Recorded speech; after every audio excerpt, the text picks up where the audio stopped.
ബന്ധങ്ങളുടെ ആർദ്രത അറിയാതെ പോകുന്നവർ. കടമയും കടപ്പാടും അവർക്ക് കേട്ടറിവ് മാത്രം. രാഷ്ട്രവും രാഷ്ട്രീയവും അന്യം. അർദ്ധരാത്രിയിലെ അനാവശ്യ സഞ്ചാരങ്ങൾ. വൈകിയുറങ്ങി വൈകി എഴുന്നേറ്റ് വൈകാതെ പുറത്തേക്ക് പോകും. ഭക്ഷണം മേശയിലെത്തണം. കഴിച്ച പാത്രം, ധരിച്ച വസ്ത്രം കഴുകേണ്ടത് അവരുടെ പണിയല്ലത്രേ. പറമ്പിലിറങ്ങില്ല, പണിയെടുക്കില്ല. ബ്രാൻഡഡ് വസ്ത്രങ്ങളെ പറ്റൂ. തിരിച്ചെന്തെങ്കിലും പറഞ്ഞാൽ കലഹമാണ്, കലാപമാണ്.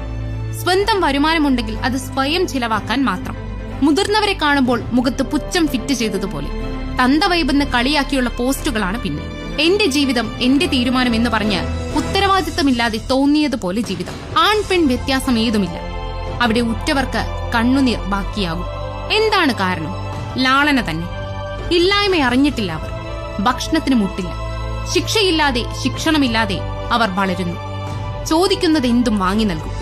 കിട്ടിയില്ലെങ്കിൽ പ്രത്യേകം പറയണ്ടല്ലോ. മാതാപിതാക്കളെ, നിങ്ങളോടാണ്. നിങ്ങളുടെ കുട്ടികൾ തെറ്റ് ചെയ്താൽ അത് ചൂണ്ടിക്കാട്ടണം, തിരുത്തണം. ആവശ്യവും അനാവശ്യവും തിരിച്ചറിഞ്ഞ് അവർക്ക് വേണ്ടതു മാത്രം നൽകുക. അവർ പഠിക്കട്ടെ, കളിക്കട്ടെ, അധ്വാനിക്കട്ടെ, നല്ലവരായി വളരട്ടെ. നമ്മളാണ് അവരെ തിരുത്തേണ്ടത്.